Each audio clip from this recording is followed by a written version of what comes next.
একজন ফ্যাসিস্ট শাসক দীর্ঘকাল ধরে চেষ্টা করেছে গণতন্ত্রকে ধ্বংস করে দিয়ে, সমস্ত গণতান্ত্রিক প্রতিষ্ঠানগুলোকে ধ্বংস করে দিয়ে একটা একদলীয় শাসন ব্যবস্থা চাপিয়ে দিতে ব্যর্থ হয়েছে। এই দেশের দেশপ্রেমিক মানুষ, ছাত্র জনতা তার নিজের রক্ত দিয়ে এই প্রমাণ করেছে আবার যে এটা বাংলাদেশে সম্ভব। আমাকে আমন্ত্রণ জানানোর জন্য মজিবুরকে আন্তরিকভাবে ধন্যবাদ এবং কৃতজ্ঞতা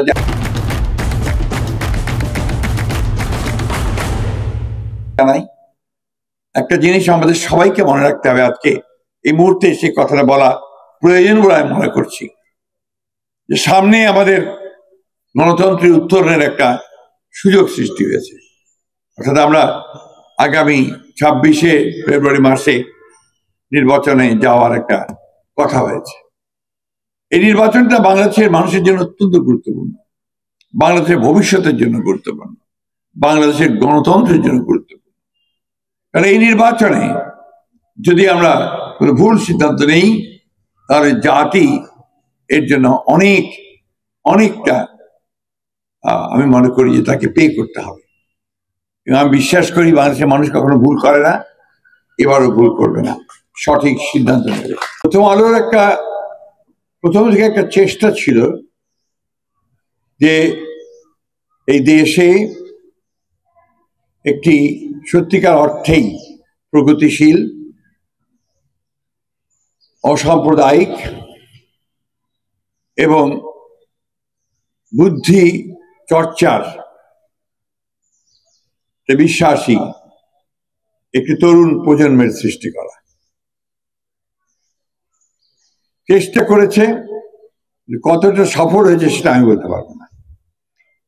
এই জন্যে এখন আমরা যা দেখছি তাতে মনে হয় প্রথম আলো খুব একটা সফল হতে পারেনি।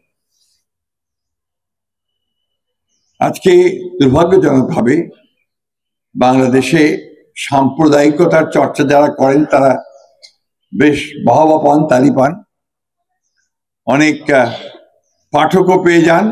বিশেষ করে আপনার এই যে সামাজিক গণমাধ্যম, এই গণমাধ্যমে একটা আমার কাছে মনে হয় যে ভয়াবহ একটা উন্মাদনা সৃষ্টি হয়েছে, যেটা এই দেশের জন্য, এই দেশের জনগণের জন্য, এই দেশের মানুষের জন্য কখনোই কোনো শুভ বার্তা বয়ে আনে না। আমরা সবসময় মনে করি, আজকে এখানে একটা ছবি আছে, ভারতর নয় শরণার্থী, হাজারো অসত্যের ভিড়ে সত্যি বড় একা। এই ছবিটা সম্ভবত রোহিঙ্গাদের ছবি, আমার যতদূর চেহারা দেখে মনে হচ্ছে। যে এই ছবিটার সঙ্গে আমরা পরিচিত। 1971 সালে স্বাধীনতা যুদ্ধের সময় আমরা দেখেছি আমাদের এই ঠাকুরগাঁ থেকে সমগ্র বর্ডারগুলো থেকে, সীমান্ত অঞ্চল থেকে এইভাবে লক্ষ লক্ষ মানুষ, প্রায় 1 কোটি মানুষ পাক হানাদার বাহিনীর আক্রমণে তারা পালিয়ে যেতে বাধ্য হয়েছিল ভারতে। তো বাংলাদেশের ইতিহাসটাই হচ্ছে আপনার অভ্যুত্থান ইতিহাস। বাংলাদেশের ইতিহাসই হচ্ছে প্রতিরোধের ইতিহাস। বাংলাদেশের ইতিহাসই হচ্ছে অন্যায়কে মেনে না নেওয়ার ইতিহাস। এই বোধটা আমাদের সকলের মধ্যে সৃষ্টি করতে প্রথম আলো আমাদেরকে সাহায্য করেছে, এ ব্যাপারে কোনো সন্দেহ নেই।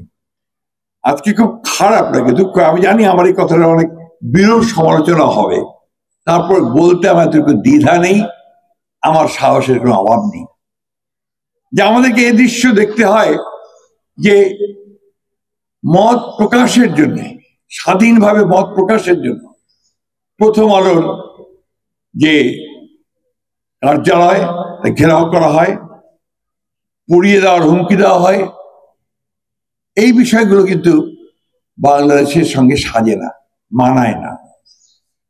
এটা বাংলাদেশের আত্মার প্রতিনিধিত্ব করে না। আমাদের বাংলাদেশের যে আত্মা 1971 সালে যার জন্য আমরা লড়াই করেছিলাম, যুদ্ধ করেছিলাম, সেই যুদ্ধটা ছিল সত্যিকার অর্থেই একটা অসাম্প্রদায়িক, গণতান্ত্রিক, প্রগতিশীল বাংলাদেশ দেখা।